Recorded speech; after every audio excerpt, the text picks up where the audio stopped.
표현력이 높은 스마트 계약의 위험, 최신 이더리움 해킹에서 얻은 교훈. 최신 바이비트의 이더리움 스마트 계약 익스플로잇은 이더리움 프로토콜에 내재된 보안 트레이드오프에 대한 오랜 논쟁을 다시 불러일으켰습니다. 이 새로운 사건은 이더리움 가상 머신의 한계와 복잡하고 상태를 유지하는 스마트 계약에 대한 의존성, 특히 다중서명 지갑을 보호하는 데 있어서 문제점을 조명합니다. 이더리움은 다중서명에 문제가 있습니다. 다중서명 지갑은 자금을 이동시키기 위해 하나 이상의 서명을 요구함으로써 기본적인 보안 계층 역할을 합니다. 비트코인과 리퀴드 네트워크에서는 기본 오프코드 또는 슈노르 기반의 상호작용 다중서명 덕분에 다중서명을 구현하는 것이 간단하며 코드 표면을 작고 버그에 덜 취약하게 유지합니다. 반면 이더리움에서는 개발자가 다중서명 기능을 재현하기 위해 맞춤 코드를 작성해야 하므로 추가적인 복잡성과 더 큰 위험이 발생합니다. 이러한 계약은 온체인 상태를 관리하고 재진입성과 같이 공격자가 계약 실행 중에 계약을 호출하는 상황을 처리하며 여러 서명자의 논리가 올바르게 적용되도록 보장해야 합니다.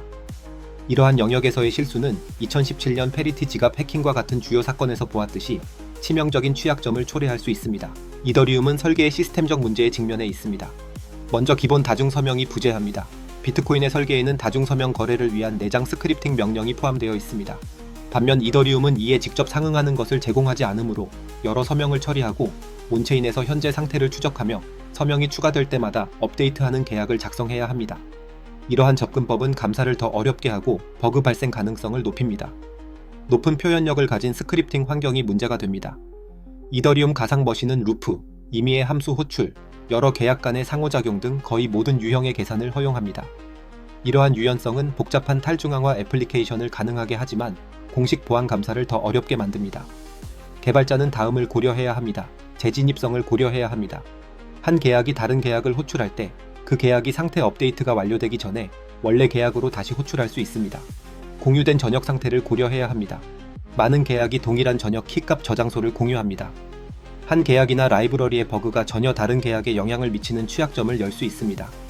가스 제약을 고려해야 합니다. 모든 작업은 가스를 소모합니다. 잘못된 시점에 가스가 부족해지면 계약 논리가 멈추거나 손상될 수 있습니다. 가스는 수수료를 의미합니다.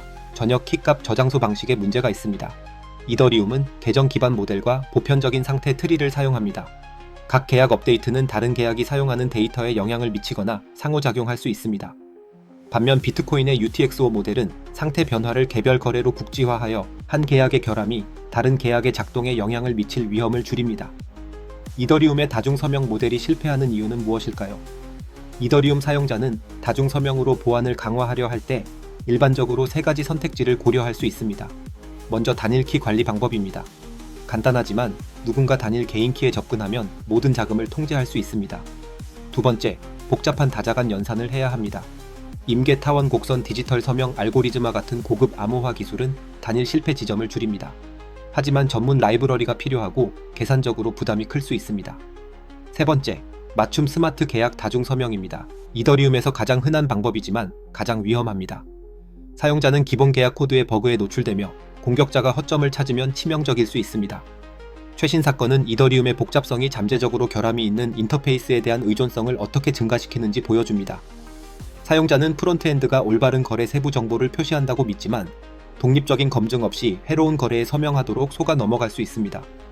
반면 비트코인의 기본 다중서명 오프코드는 이를 더 단순하게 유지합니다. 필요한 서명수를 지정하기만 하면 프로토콜이 복잡한 계약 논리 없이 이를 강제합니다. 이더리움이 반복되는 계약 익스플로잇과 씨름하는 동안 비트코인과 그 사이드체인은 더 견고한 다중서명 접근법으로 진화하고 있습니다.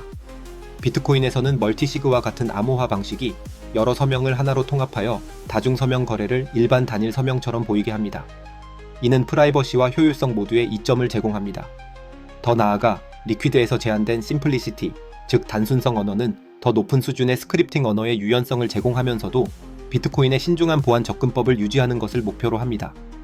튜링 완전한 스마트 계약을 제공하는 대신 단순성 언어는 공식적으로 감사와 올바름 증명이 더 쉬운 검증 가능한 스크립트와 계약, 맞춤 시그해시 유형과 같은 고급 기능을 중점으로 하며 이더리움 가상 머신 무제한 계산에서 나타나는 함정을 피하도록 설계되었습니다. 표현력이 높은 스마트 계약은 주의해야 합니다. 최신 이더리움 다중서명 해킹은 중요한 교훈을 강조합니다. 스크립팅 환경이 복잡할수록 숨겨진 보안 허점을 더 많이 걱정해야 합니다. 이더리움의 유연성은 계약 코딩, 감사, 업데이트에서 끊임없는 경계를 요구합니다. 반면 비트코인의 다중서명 솔루션은 프로토콜에 직접 내장되어 있어 코딩 오류로 인한 치명적인 실패 가능성을 크게 줄입니다. 블록체인 산업이 성숙해짐에 따라 보안은 최상위 설계 선택이어야 하며 사후에 추가되는 기능이 아니라는 점이 점점 더 분명해지고 있습니다. 이더리움이 계약 기반 다중서명으로 어려움을 겪는 것은 개발자가 안전한 다중서명 솔루션이 필요할 때마다 바퀴를 새로 발명해야 하고 취약점을 다시 발명할 위험을 감수해야 하는 부담을 지우기보다는 견고한 보안 기본 요소를 기본적으로 제공하는 프로토콜의 강력한 사례를 보여줍니다.